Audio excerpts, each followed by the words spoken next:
Olá a todos, estou gravando esse vídeo aqui para a gente começar a resolver as questões do Enem. A gente sabe que é importante que vocês estejam preparados para resolver essas questões. E lembrem-se sempre do seguinte: questão do Enem não é só baseada em conteúdo, é capacidade de interpretação. Você tem que ter a capacidade de observar a pergunta e saber o que ela quer e chegar na resposta. Eu vou dar algumas dicas para vocês, não são macetes, tá bom? São ideias que vocês podem seguir para utilizar nas questões, tá? Para ajudar vocês a resolver de forma mais rápida. Lembrando que sempre tem questões que são mais difíceis e tem questões fáceis. E nas questões fáceis você pode, com uma análise mais precisa, uma forma mais direta para chegar nela, você pode chegar à resposta final mais rápido. Então, eu vou dar algumas dicas para vocês quando vocês forem resolver essas questões, para que vocês consigam ser mais precisos e rápidos, beleza? Faça a primeira coisa que eu vou sempre indicar para vocês é analisar a pergunta final. O que a questão quer saber? Porque nessa pergunta final, muitas das vezes já te indica uma possível resposta, tá? A partir dessa pergunta final, você vai no texto, você vai na imagem, você vai no gráfico, você vai na tabela, você vai na informação que a gente te ofereceu, na tirinha, na charge, e vai lá e você vai caçar alguma palavra-chave, algum conceito-chave que pode te levar para a resposta. Assim você vai conseguir eliminar as respostas incorretas e geralmente só sobram duas alternativas. E nessas duas alternativas aí está a sua resposta correta. Então é a partir disso aí que você vai resolver suas questões do Enem. Não se esqueçam do seguinte: sua capacidade de interpretar é mais importante do que qualquer outra coisa. E eu vou dar exemplos aqui nas questões do exame de 2017. Vou procurar fazer várias questões de vários anos distintos para vocês verem que a partir do treino e a partir de capacidade de interpretação você consegue resolver a maioria das questões.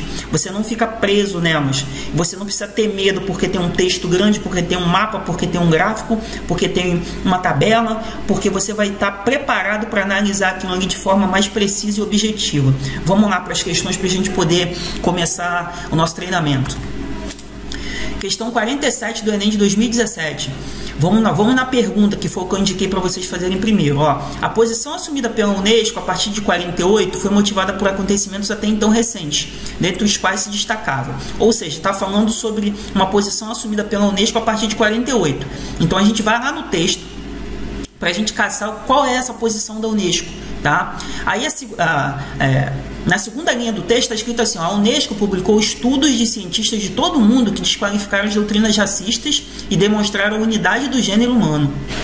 Opa! Então está falando ali que a Unesco desqualificou doutrinas racistas. Que doutrinas eram essas que existiam antes de 48?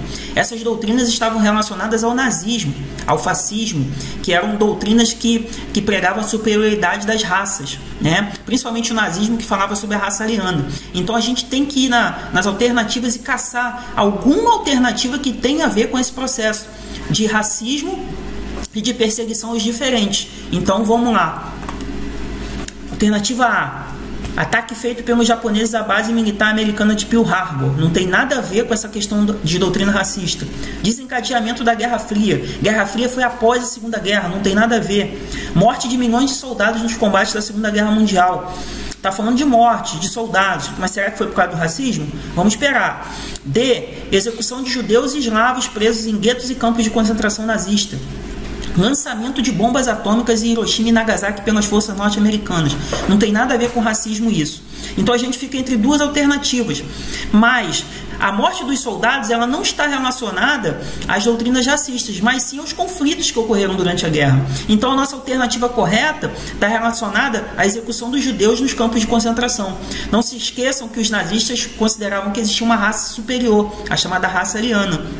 E a partir dela, que eles perseguiam as minorias, que eles consideravam minorias, os inimigos da nação nazista. Beleza? Alternativa correta, letra D. Vamos nessa, vamos para a próxima. Questão 49 dessa mesma prova, desse mesmo ano. Vamos lá. Correlacionando temporalidades históricas, o texto apresenta uma concepção de pensamento que tem como uma de suas bases a a pergunta aqui está indicando que você tem que ir para o texto. Na verdade, o texto vai te dar a resposta. Então, a gente tem que ir no texto e ir atento ao texto. Então, vamos para o texto para a gente encontrar a resposta correta que a gente quer para a nossa questão. Fala-se muito nos dias de hoje em direitos do homem. Pois bem, foi no século XVIII, em 1789, precisamente, que uma Assembleia Constituinte produziu e proclamou em Paris a Declaração dos Direitos do Homem e do cidadão. Essa declaração se impôs como necessária para um grupo de revolucionários, por ter sido preparada por uma mudança no plano das ideias e das mentalidades, o iluminismo. Na verdade, o texto faz todo um processo ali de desencadeamento de ideias, mas na parte final dele ele vem com o que a gente tem que buscar na alternativa correta, que é o iluminismo. Qual a ideia iluminista que está nas alternativas de resposta? A partir disso você vai conseguir achar a resposta principal, a resposta da sua alternativa. Então vamos lá para a gente poder eliminar e achar a resposta. Modernização da educação escolar. Não, o iluminismo não está tratando sobre isso. Atualização da disciplina moral cristã. Nada disso. O iluminismo não está falando sobre. Divulgação de costumes aristocráticos. Na verdade, o iluminismo veio contra esses costumes. Socialização do conhecimento científico. O iluminismo pode estar falando sobre isso? Pode até estar falando sobre isso, mas vamos mais à frente. Universalização do princípio da igualdade civil. Lembram-se da ideia de igualdade, fraternidade da Revolução Francesa? Ela é muito baseada nesse iluminismo. Então a nossa alternativa correta, a alternativa é universalização do princípio da igualdade civil. Ou seja, o iluminismo falava sobre a questão da igualdade entre todos. Tá bom? Vamos nessa, vamos passar para a próxima. A organização interna do aglomerado urbano descrito é resultado da ocorrência do processo D. Está falando aqui uma alternativa sobre relação urbanização e produção de cidades. Então vamos lá no texto, porque não tem jeito. Vamos ter que olhar esse texto aqui para a gente saber o que está acontecendo. Aí está falando aqui, configuração do espaço urbano da região do entorno do Distrito Federal assemelha-se às demais aglomerações urbanas e regiões metropolitanas do país, onde é facilmente identificável a constituição de um centro dinâmico e desenvolvido, onde se concentram as oportunidades de trabalho e os principais serviços, e a constituição de uma região periférica, concentradora de população de baixa renda, com acesso restrito às principais atividades com capacidade de acumulação e produtividade, e aos serviços sociais e infraestrutura básica. O texto está falando sobre uma área central e uma área periférica, ou seja, está falando sobre uma região, uma área urbana que tem uma área central que aglomera todos os serviços e tem uma área periférica. Qual o conceito urbano que está relacionado a esse processo? Vamos para as alternativas para a gente ver. Expansão vertical? Expansão vertical não. Expansão vertical é a construção de prédios, aumento da cidade, né? A cidade cresce para cima, podemos dizer assim, né? Cresce para os prédios. Polarização nacional. O Distrito Federal não tem uma polarização nacional. É uma cidade importante por ser a sede do governo, mas não é uma polarização nacional. Não está falando sobre isso. Emancipação municipal também não está falando sobre isso. E também não está falando sobre desregulamentação comercial. O texto está falando sobre uma área central e uma área periférica. O texto está te dando a resposta sobre segregação socioespacial. A resposta é a alternativa D. A alternativa correta é a letra D. Beleza? Vamos nessa, vamos prosseguindo aqui, Questão 54, uma tabela. Meu Deus, tem tabela. A tabela, temos que analisar a tabela para chegar nos dados, mas vamos ver a pergunta primeiro. A leitura dos dados revela que as áreas com maior cobertura vegetal têm o potencial de intensificar o processo D.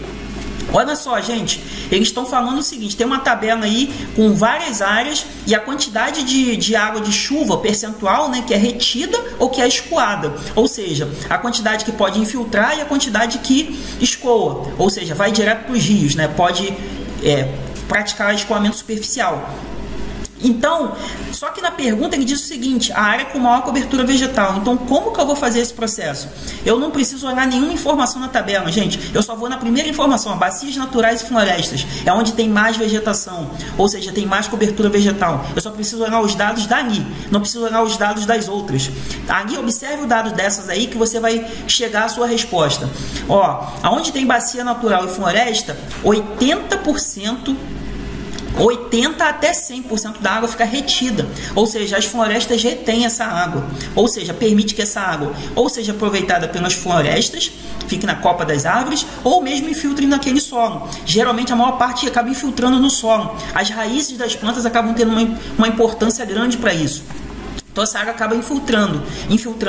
E a parte escoada é muito baixa, praticamente não ocorre nessas regiões, tá bom? A não ser que o solo esteja muito compacto, mas isso não é um caso aqui que está falando a questão. Você tem que analisar o que a questão está te dando de alternativa de resposta.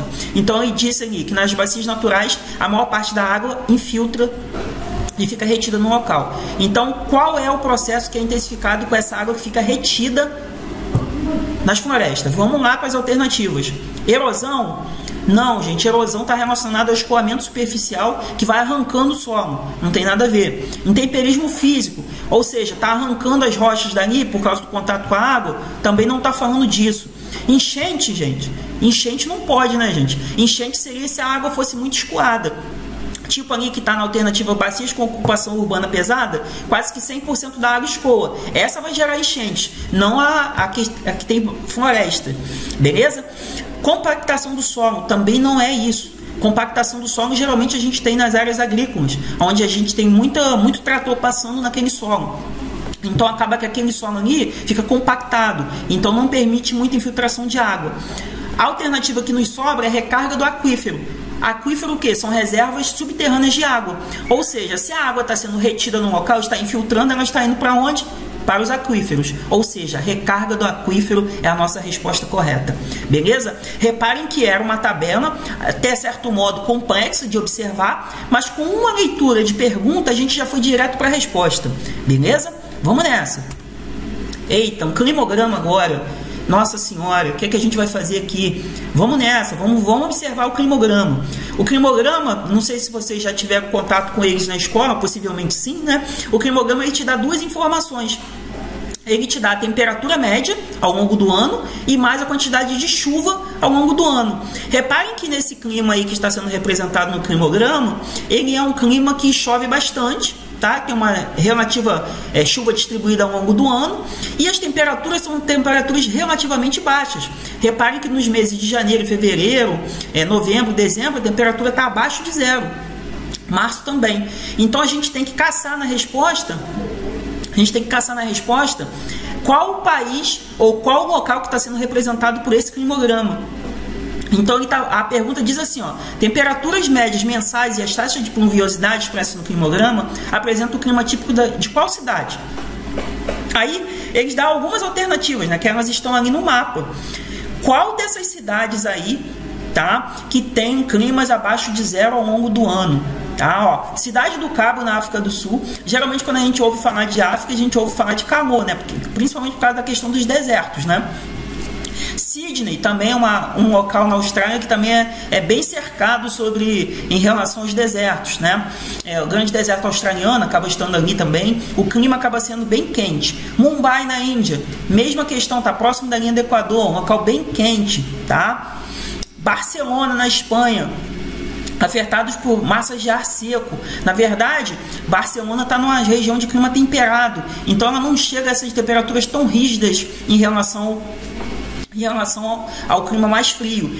A resposta correta acaba sendo por eliminação, na verdade é uma questão até fácil. Quando você vê temperaturas muito abaixo de zero, a gente tem que ir para os países mais ao norte, próximos ou do círculo polar antártico, tá? Ou próximo mesmo se for no hemisfério sul, próximo ao círculo polar antártico. Círculo polar ártico em cima, no hemisfério norte, círculo polar antártico no hemisfério sul. Beleza? Moscou está próximo do círculo polar ártico, tá? A Rússia é uma região muito fria, né? A região da Sibéria é muito conhecida pelo frio. Vários conflitos de países que tentaram invadir a Rússia, eles acabaram sendo definidos muito por causa desse frio que existe na Rússia. Tá? Então, o climograma nos deu a resposta. Quando você vê a temperatura negativa dessas cidades que foram citadas, a única que se encaixaria nessa é Moscou, na Rússia. Beleza? Vamos nessa. Vou prosseguindo aqui. Questão 80. O fato legal evidenciado no texto acentuou o processo dele. Está falando de alguma coisa que o texto citou que provocou algo. Vamos lá. Lei de Terras 1850. O acesso à terra só passou a ser possível por meio da compra com pagamento em dinheiro. Isso limitava ou mesmo praticamente impediu o acesso à terra para os trabalhadores escravos que conquistavam a liberdade. A lei de terra, gente, ela proibia que pessoas ocupassem as terras. Só podia ter acesso à terra quem tivesse dinheiro para pagar por ela. Ou seja, o que esse processo acabou gerando? Essa lei de terras acabou gerando o quê? Reforma agrária e distribuição de terras. Lógico que não. Expansão mercantil? Também não, gente. Desruralização da elite? Muito menos. Mecanização da produção. Nossa mecanização da produção é da década de 70, 1970 para cá. Ou seja, essa lei de terras ela só acabou gerando mais concentração de terras. Lembrando que a gente já vinha das chamadas capitanias hereditárias. A terra no Brasil é muito concentrada. Então essa lei de terras acabou acentuando esse processo. Alternativa correta, letra C, concentração fundiária. Reparem que essa foi uma questão que a gente resolveu em segundos. Só de saber o que era a lei de terras e saber o que ela provocou. Beleza? Questão relacionada a clima de novo. Olha só, hein? Aí ele está perguntando, vamos lá, vamos para a pergunta. No dia em que foram escolhidos os dados meteorológicos apresentados, qual fator climático foi determinante para explicar os índices de umidade relativa no ar nas regiões Nordeste e Sul? Beleza, ele está dando uma informação aí, ele quer saber por que foi registrado as temperaturas e as condições de índice de umidade do ar no Nordeste e no Sul parecidas, se são locais tão distintos. Vamos ver como é que tá. Nordeste, ó, umidade 90 a 100% na tabela, e o Sul 90 a 100% na tabela. Ou seja, ele quer saber qual o fator do clima que tem a ver com esse processo. Reparem que, se a gente fosse pensar em latitudes, por exemplo, não poderia ser considerado. Eles estão em zonas climáticas diferentes. Enquanto a região sul está numa zona temperada, o Nordeste está muito próximo da zona equatorial, né? Está na zona tropical mais próximo da região equatorial, então seria muito mais quente. Então não tem muito a ver. Vamos para as alternativas para a gente poder eliminar esse processo. Altitude, que forma barreiras naturais, não está mostrando no mapa nem na tabela nada relacionado ao relevo, então não pode ser. Vegetação, que afeta a incidência solar. A vegetação não afeta a incidência solar. Na verdade, quando você retira a vegetação, você acaba tornando os locais mais quentes, tá?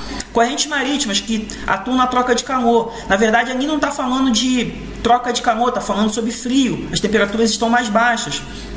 Continentalidade, que influencia na amplitude de temperatura. Beleza, continentalidade influencia na amplitude térmica, ou seja, diferença entre a maior e menor temperatura. Mas a questão aí está relacionada ao quê? O que fez a temperatura baixar tanto e ter tanta umidade do ar? Geralmente esses processos de aumento de umidade do ar e diminuição da temperatura estão relacionados às chuvas frontais, que elas são provocadas pelas massas de ar. Nossa alternativa correta é a letra C.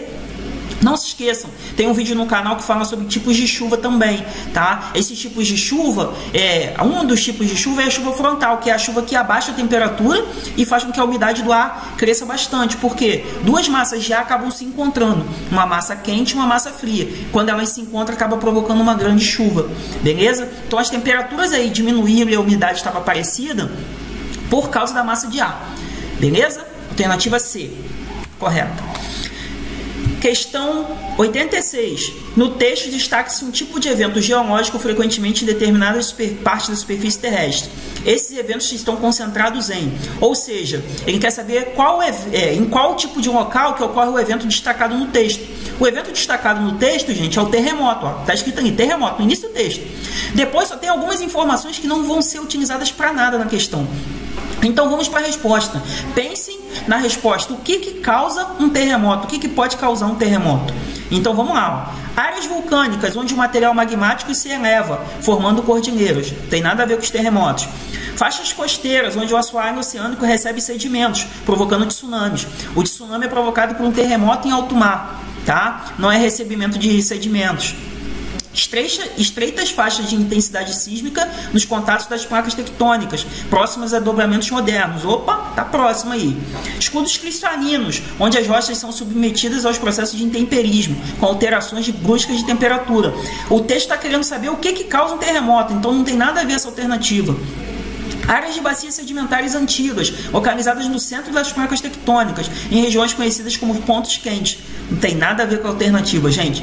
O que sobra aqui de resposta pra gente é a alternativa C, estreitas faixas de intensidade sísmica no contato entre as placas tectônicas próximas aos dobramentos modernos. Ou seja, na áreas onde a gente tem encontro de placas tectônicas, convergência de placas, a gente também tem um vídeo no canal falando sobre, onde tem essa convergência de placas, é geralmente onde ocorre esse tipo de fenômeno que é o terremoto, beleza? Reparem que aí você não precisava saber nada sobre geologia, você só precisava saber a causa do terremoto. Às vezes a gente olha para a questão de geografia física e fica assustado com ela. Eu mostrei algumas aí para vocês sobre clima, sobre fatores climáticos, que não tinham praticamente nada de conteúdo. Era basicamente você fazer uma análise do gráfico, da tabela ou do próprio texto que estava ali, tá? Vamos para a próxima. Do ponto de vista comercial, o avanço das novas tecnologias indicado no texto está associado a, ou seja, o que as tecnologias influenciaram no comércio mundial. Vamos no texto para ver o que ocorreu ali nessa questão. O comércio soube extrair um bom proveito da interatividade própria do meio tecnológico. A possibilidade de obter um alto desenho do perfil de interesse do usuário, que deverá levar às últimas consequências do princípio da oferta como isca para o desejo consumista, foi a principal deles. Ou seja, a questão está falando que os meios tecnológicos permitiram você ter um desenho da pessoa, ou seja, do interesse da pessoa. Eu já não fabrico de qualquer forma, eu vou fabricar para um usuário específico, ou seja, algo personalizado, que geralmente isso está relacionado ao modelo toyotista de produção. Então vamos nessa lá na alternativa para ver qual alternativa fala sobre essa produção personalizada. A atuação dos consumidores como fiscalizadores da produção. Não tem nada a ver com a alternativa, gente, vamos nessa. Exigência dos consumidores conscientes de seus direitos. A alternativa não está falando nada sobre direito do consumidor. Relação direta entre fabricante e consumidor. Não existe essa relação direta entre o fabricante e o consumidor. Existe uma empresa intermediária nesse processo. Geralmente as fábricas nem estão mais nos países de origem dela, eles estão em outros locais para produzir mais barato. Individualização das mensagens publicitárias. Opa! Chegamos aqui próximo da resposta. Manutenção das preferências de consumo. Opa, também está próximo da resposta. Então vamos voltar lá no texto para ver o que está falando aqui. Ó. Segunda frase do texto, a possibilidade de obter um autodesenho do perfil de interesse do usuário. Ou seja, eu posso fazer algo tão personalizado que eu vou atender a dinâmica de uma única pessoa. Ou seja, a nossa alternativa correta aqui é a letra D. Tá? Individualização das mensagens publicitárias. Hoje as empresas fazem propagandas direcionadas para um determinado público, ou seja, ela quer atrair aquele nicho de mercado para que ela possa sempre ter mais lucro, tá? Questão 89 resolvida com a letra D de Deus, tá bom? Vamos, se eu não me engano essa era a última questão. Gostaria de mostrar para vocês, a partir disso, que vocês conseguem resolver as questões de vestibular, questão do Enem, às vezes sem utilizar todos os conteúdos da sua escola ou dos seus processos escolares. Muitas das vezes basta que você tenha uma boa capacidade de interpretação. E como que eu crio essa capacidade de interpretação? Treinando, fazendo questões, ou seja, treinando o meu hábito de exercício, o meu hábito de exercitar. Você acha que um atleta de alto nível, para chegar no alto nível, ele faz o quê? Ele treina, treina e treina. É o que vocês têm que fazer. Não estou falando que vocês vão ser vão ficar só preocupados em resolver questão, tá? A resolver a questão é o ponto final que a gente chega depois de ter estudado. Mas que vocês saibam estudar e saibam reconhecer dentro das questões como você pode aplicar o conteúdo que você aprendeu. E isso é o que a gente vai começar a trabalhar a partir de agora. Hoje foi só um pontapé inicial. Nas próximas vou tentar gravar um pouco mais devagar. Eu gravei mais rápido também, tá? Mas vou tentar gravar um pouco mais devagar para que a gente possa sempre estar mais atento às questões. E quando a gente conseguir chegar num número legal de inscritos no canal, a gente pode tentar até fazer uma live ao vivo para a gente poder corrigir junto, tá bom? Fiquem com Deus e até a próxima.